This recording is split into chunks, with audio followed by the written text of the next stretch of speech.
आप ये मत सोचो कि भैया हो गया, अभी तो और भी होगा, अभी तो ये भी करेंगे, है ना। अभी तो दा का भी पकड़ना है, फिर द है या दी है इसको भी पकड़ना है। जल्दी बताओ किसका कितना स्कोर आया है, किसका कितना स्कोर आया बताओ यार, दिखाओ जलवा दिखाओ, तभी मजा आएगा, ऐसे नहीं। 28 आए हैं राजीव के, गुड। प्रवीण के 28, अरे वाह। सुधीर के 30, अरे वाह सुधीर। दीक्षा के 28, गुड। भानु 29, इंफॉर्मेशन के अभिषेक 30, वेरी गुड। अरे लगे रहो, मजा आ रहा है। उमेश के 30,000, 30,000 या 3 लाख, चलो सही है। अब हम देखते हैं इसको हम कैसे सीखें, इसका इस्तेमाल कहां होता है। अब हमें पता चल गया ए और एन कहां कहां लगेगा। अब हम अगर बात करें द की, तो देखते हैं ये क्या कहता है। भाई द का इस्तेमाल किसी स्पेसिफिक नाउन यानी कि खास नाउन, यूनिक चीज कौन सी होती है, जो अपने आप में एक हो। कौन सी हो, एक हो। और यहीं से मुझे याद आया, क्या मैं आपसे पूछ लूं एक बार फिर से कि ए या एन आएगा किसके आगे, यूनिक के आगे। अगर आप लोगों को अच्छे से ए और एन आ गए हैं तो इसका जवाब देने में ज्यादा आप लोगों को मुश्किल नहीं आएगी। बताओ जल्दी से, ए आएगा एन आएगा। चलिए वेरी गुड, यहां पर एन आएगा क्योंकि ये क्या है, ये है यू। ये क्या बनता है, यू। ये यू बनेगा, है ना। इंग्लिश में ये वाला यू बनेगा, तो ये हमारा स्वर भी नहीं है, वावल साउंड नहीं है, तो हम क्या लगाएंगे, हम लगाएंगे अ, हम लगाएंगे अ यूनिक। ठीक है, चलिए तो समझ गए हो, है ना, प्यारी समझ गई वही वाली बात। या रिपीट होता है तो दा का इस्तेमाल या तो कुछ खास हो, कुछ यूनिक यानी विशेष हो, या रिपीट होता हो। फॉर एग्जाम्पल हम यहां पे करेंगे भी, तो रिपीट होने वाले नाउन को दर्शाने के लिए दा का इस्तेमाल करते हैं। और दोस्तों ये काउंटेबल भी हो सकता है, अनकाउंटेबल भी हो सकता है ना, उसके हम एग्जाम्पल करेंगे। तो ये किसके साथ इस्तेमाल कर सकते हैं, चाहे वो एक वचन हो या बहुवचन। तो मतलब जब हम दा का इस्तेमाल करेंगे हमें ज्यादा टेंशन लेने की जरूरत नहीं है कि भाई काउंटेबल है, अनकाउंटेबल है, ठीक है, प्लूरल है या सिंगुलर है, ये सबके साथ लगेगा। ठीक है, चलिए देखिए, ही इज द प्रिंसिपल। तो द प्रिंसिपल हमने क्यों लगाया, मान लीजिए आप मेरे स्कूल में आए हो, आप पूछना चाहते हो भाई तेरा प्रिंसिपल कहां है, तो मैंने देखा सामने से मेरे प्रिंसिपल सर आ रहे हैं, तो मैं आपको दिखा रहा हूं कि वह मेरे प्रिंसिपल हैं, यानी कि वह है प्रिंसिपल। मैंने सिर्फ इतना बोलना है कि वह है प्रिंसिपल, यानी ही इज द प्रिंसिपल, यानी मैं बात कर रहा हूं मेरे स्कूल के प्रिंसिपल की। आपको भी पता है कि आप सुन जो रहे हैं वो भी सुन रहे हैं मेरे स्कूल के प्रिंसिपल के बारे में। ठीक है, चलिए अब बात करते हैं next, she is the best. तो जब भी आप लोगों को द बेस्ट सुनने को मिले या द मोस्ट, आप कहते हैं ना द मोस्ट ब्यूटीफुल, तो आप जब बेस्ट बोले या मोस्ट बोले उनके आगे क्या आएगा, द आएगा, क्योंकि वो यूनिक हुए ना। अगर आप किसी को कहते हो कि भाई तुम सबसे खूबसूरत हो, आप क्या कहोगे, you are the most beautiful girl, कि तुम सबसे खूबसूरत लड़की हो इस दुनिया की, you are the most beautiful girl in this world. तो मोस्ट के आगे आपको लगाना पड़ेगा द। यूनिक बात हो गई ना, स्पेसिफिक नाउन, किसी खास के लिए, समझ आ रहा है। और यहां भी प्रिंसिपल क्या है, मेरे स्कूल का प्रिंसिपल है जिसकी तरफ मैं बता रहा हूं, और आपको भी पता है कि कौन से प्रिंसिपल की बात हो रही है, यानी वो एक होता है, सिर्फ एक के लिए। अब ये रिपीट जो होता है ना, ये रिपीट होने वालों के लिए कैसे हम दा लगाते हैं, देखिए। येस्टरडे कि कल, आई बॉट अ फोन, भाई मैंने एक फोन खरीदा, तो फोन कोई भी हो सकता है, तो मैंने एक फोन खरीदा, द फोन वॉज ब्रोकन, और जो फोन मैंने खरीदा था वो फोन टूटा हुआ था। तो अब आपको पता चल गया सेकंड सेंटेंस में कि जब उसी फोन की बात हो रही हो तो आप किसका इस्तेमाल करेंगे, द फोन, कि वो जो फोन था जो मैंने कल लिया था वो क्या है, वो टूटा हुआ है। समझ आ रहा है, टूटा हुआ है। अब एग्जाम्पल देखो कि कहां कहां हम किसका यूज कर सकते हैं, द का। ध्यान से देखिएगा दोस्तों, प्रैक्टिस करनी पड़ेगी। 2 या 3 बार आप इस वीडियो को देख लेंगे तो कभी भी आर्टिकल्स में मार नहीं खाएंगे। समझ में आ रहा है, तो जल्दी से देखिए। न्यूज़पेपर, न्यूज़पेपर तो समाचार पत्र, यानी जो भी अखबारों के नाम होते हैं आप याद करके देखिए। ध्यान से आंखें बंद करके सोचिए कि क्या अखबारों के नाम इंग्लिश वाले किससे शुरू होते हैं। हाँ, द से शुरू होते हैं। The Hindu, the times of India, the Tribune, the Hindustan times, है ना, the Indian express, the economic times. तो अब पता चल रहा है द का यूज क्यों किया, क्योंकि वो विशेष हैं, खास हैं, इसलिए। ठीक है, चलिए। फिर है रिलीजियस बुक्स, यानी कि धार्मिक पुस्तकें। तो दोस्तों हमें पता है रामायण जो है हमारी धार्मिक किताब है, तो हिंदी में तो हम क्या बोलते हैं, रामायण बोलते हैं। लेकिन इंग्लिश में एक तवज्जो देने के लिए, एक अहमियत देने के लिए हम क्या लगाते हैं, सभी धर्मों का हम क्या करते हैं, हम सम्मान करते हैं। इसीलिए जो भी किताब है, जो भी किताब है, कोई भी धार्मिक किताब, सबके आगे क्या लगाइएगा, इज्जत देने के लिए द जरूर लगाइएगा। जैसे the Ramayana, the Gita, the Bible और द कुरान। तो ये सभी धर्मों का। और जो गुरु ग्रंथ साहिब है उसको हम इंग्लिश में बोला तो गुरु ग्रंथ साहिब, इंग्लिश में बोलेंगे तो क्या बोलेंगे, द गुरु ग्रंथ साहिब। समझ आ रहा है, तो इज्जत करनी सीखो, इज्जत देनी सीखो। Give respect and take respect, मेरा तो सिंपल सा फंडा है भाई। आगे से इज्जत करोगे, इज्जत और प्यार मुफ्त मिलेगा, और आगे से अगर दिखाओगे तो कुछ भी नहीं मिलेगा। ठीक है, नेक्स्ट रिवर, यानी कि नदियां। तो जो भी नदियां अपनी इस पूरी धरती पर हैं, चाहे वो अंग्रेजों की हो, थेम्स रिवर हो यूके वाली, चाहे हमारी इंडिया की हो, दो गंगा मैया, है ना, हम सबके लिए क्या लगाएंगे इंग्लिश में, द लगाएंगे। The Ganga, the Yamuna, the Krishna, the Godavari, the Kaveri. तो जो भी नदियां हैं सबके आगे द लगेगा। समझ आ रहा है सबको, समझ आ रहा है? लाइक बढ़ाओ ना यार, मजा नहीं आ रहा यार, डाउन हो रहा है, मोटिवेशन नहीं मिल रहा। देखो आपको मोटिवेशन किससे मिलता है, हमसे मिलता है, और हमें मोटिवेशन किससे मिलता है, आपसे मिलता है। तो जब तक आप इस तरफ से मोटिवेशन लाइक्स के रूप में, शेयर्स के रूप में नहीं देते, हमारी एनर्जी धीरे धीरे धीरे धीरे दम तोड़ने लगती है ना। तो ये नई ऊर्जा भर दो, लाइक्स बढ़ा दो, ऊर्जा भी आ जाएगी। चलिए, फिर है ओशियंस, यानी कि समुद्र की जब हम बात करते हैं, the Pacific ocean, the Indian ocean. तो ये जितने भी समुद्र हैं इन सब के आगे हमें क्या लगाना है, द लगाना है।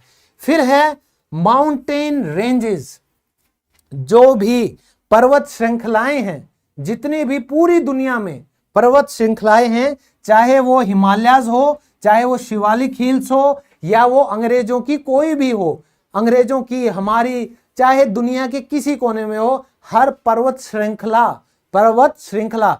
आपको पता है यहां राजस्थान की तरफ क्या है, अरावली, अरावली पर्वत की जो श्रृंखला है उसको भी हम क्या बोलेंगे, द अरावली हिल्स बोलेंगे। वो श्रृंखला है पूरी, पहाड़ी पहाड़ होते हैं ना, तो हिमालय क्या है भैया, पूरी पर्वत श्रृंखला है ना, तो उनको हम क्या बोलेंगे, द बोलेंगे। फिर है हिस्टोरिकल मॉन्यूमेंट्स, यानी ऐतिहासिक जो स्मारक होते हैं, जो जैसे स्टैच्यू ऑफ लिबर्टी है अमेरिका वालों का, है ना, और ओपेरा हाउस है सिडनी का, है ना। तो इस तरह के जो आप लोगों की एक पहचान होती है किसी भी देश की, तो उसके आगे हम क्या लगाते हैं, द लगाते हैं। जैसे हमारा ताजमहल है, द लगाएंगे। Red fort, Lal Qila, the लगेगा। कुतुब मीनार, द लगेगा। समझ आ रहा है सबको? इसी तरीके से आप भी लगाइएगा, ठीक है। चलिए, कहां गया, ये रहा। तो ये आप लोगों को समझ आ गया। अब नेक्स्ट और भी है।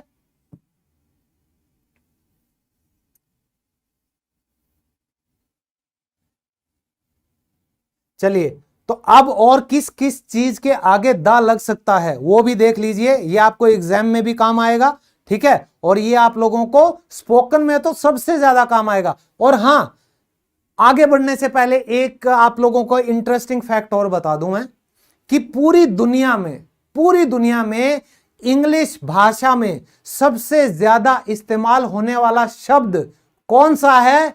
ये जो द है, ये सबसे ज्यादा इस्तेमाल होने वाला शब्द है पूरी अंग्रेजी भाषा में। तो अगर आपने एक्सक्यूज मी, जोश ज्यादा ही आ गया। तो अगर आप लोगों ने ये नहीं सीखा तो आप लोग कैसे इंग्लिश अच्छे से बोल पाओगे? ठीक है, तो जहां जहां ये द लगता है देख लीजिए, समझ लीजिए और प्रैक्टिस कीजिए। तो जो भी बैंक है, आप कोई भी बैंक उठा के देख लो, ठीक है, ये बिरला मिल्स, ये फैक्ट्री है, ठीक है, तो जो बड़ी फैक्ट्रीज होती हैं उनके नाम के आगे भी दा लगेगा। और पंजाब नेशनल बैंक है तो आप उसे जब बोलेंगे तो आप ये नहीं कहेंगे पीएनबी, जब पूरा नाम लिया जाएगा आप बोलिएगा the Punjab national bank, the state bank of India, the Canara bank, the Indian bank.